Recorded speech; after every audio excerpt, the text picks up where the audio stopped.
مگر ایک بات ذہن میں رہے کہ ایمان کوئی ایسی چیز نہیں ہے جو کسی کے پاس آ جائے تو نکلنا نہ جانے.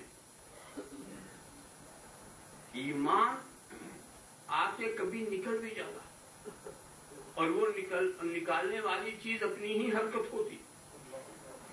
ایمان نکلنے کے لیے نہیں آیا، مگر آپ اس کو رہنے ہی نہ دیں تو کہاں ٹھہرے؟ ایمان تو آیا ہی تھا ٹھہرنے کے لیے، مگر آپ اس کو ٹھہرنے نہ دیں تو اس میں ایمان کا قصور کیا ہے؟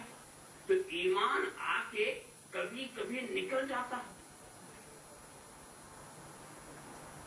اس لیے ایمان لا کے مطمئن نہ ہو، بلکہ ایسی حرکت نہ ہونے پائے کہ ایمان نکل جائے.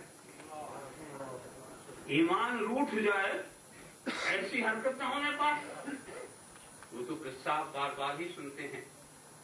وہ ایک ایمان والا تھا اور ایمان کے ساتھ ساتھ عمل والا بھی تھا، عبادت والا بھی تھا، ریاضت والا بھی تھا. اور پھر اس کی عبادت جو ہے وہ ایسی بھی نہیں تھی کہ جو مؤثر نہ ہو. انہی عبادتوں کے بازوؤں کے سہارے وہ پرواز کرتا رہا اور گروہ ملائکہ تک پہنچا دیا گیا. یہ ساری عبادتیں جو اس کی تھی وہ ایمان ہی کی بنیاد پر تھی، مگر نہ اس کا ایمان بچ سکا، نہ اس کی عبادتیں بچ سکی. ایمان اس سے نکل گیا، حالانکہ وہ جنت کی ہوا کھا چکا تھا، پھر بھی ایمان نکل گیا. فرشتے کو تعلیم دے چکا تھا، پھر بھی ایمان نکل گیا. جنت کا جھولا جھول چکا تھا، پھر بھی ایمان نکل گیا. تو جب ہم یہ دیکھتے ہیں کہ اندر والا باہر ہو سکتا ہے تو جو پہلے ہی سے باہر ہے ان کے لیے کتنا خطرہ ہے، ان کے لیے کس قدر خطرہ ہے.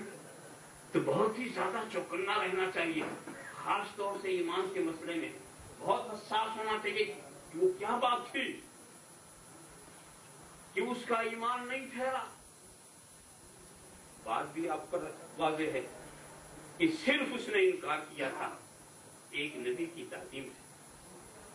جب کہا گیا تھا اس سے آدم کا سجدہ کرو، تو سجدے تعظیمی کا جب حکم دیا اس نے انکار کر دیا. اب ایمان نے کہا کہ ایسے گستاخ کے پاس میں نہیں رہ سکتا. جو نبی کی عظمت جس کے دل میں نہ ہو، نبی کی تعظیم دل میں نہ ہو. پتہ یہ چلا کہ ایمان کے نکلنے، شیطان نے بھی اپنے ایمان کے نکلتے ہوئے دیکھا کہ میرا ایمان کیوں نکلا، میرا ایمان کیوں نکلا، میری ریاست کیوں تباہ ہو گئی، میرے اعمال کیوں برباد ہو گئے. اسے خوب معلوم ہے. اس نے کہا میں نے نبی کی تعظیم کی سے انکار کیا تھا، اس لیے سب نکل گیا.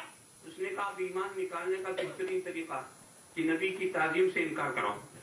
کسی کا ایمان نکلوانا ہو تو بہترین یہ طریقہ، اور یہ اس کے تجربے کا، جو اس کے تجربے میں بھی آ چکا، جس پہ اسے تو اب سمجھ لیجیے کتنی اہم چیز ہے جسے ہم ایمان کہتے ہیں.